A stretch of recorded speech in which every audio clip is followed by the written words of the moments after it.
Lomba baju kole-kole warnai Banda Heritage Festival 2025.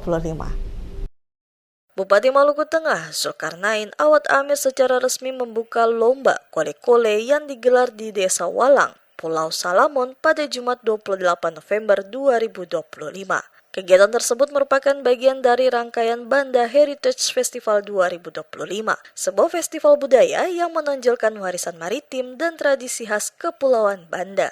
Dalam sambutannya, Bupati menyampaikan rasa syukur dan kebanggaan atas terselenggaranya kembali tradisi kole-kole. Ia menegaskan bahwa kegiatan budaya seperti ini merupakan kekayaan unik Banda yang tidak dimiliki daerah lain.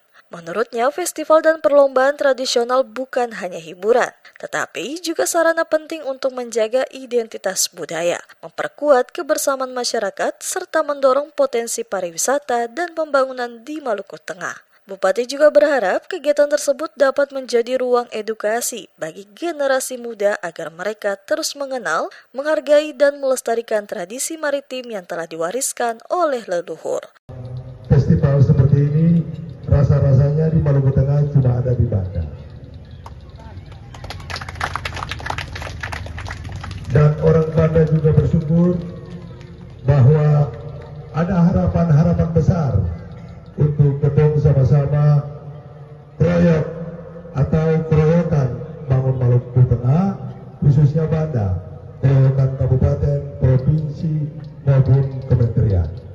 Lomba baju kole-kole tahun ini berlangsung meriah dengan rute dari Desa Walang menuju Pelabuhan Kumber. Adapun hasil perlombaan adalah juara 1 tim kole-kole Raja Laut, juara 2 tim kole-kole Merpati, dan juara 3 tim dari Negeri Kumber.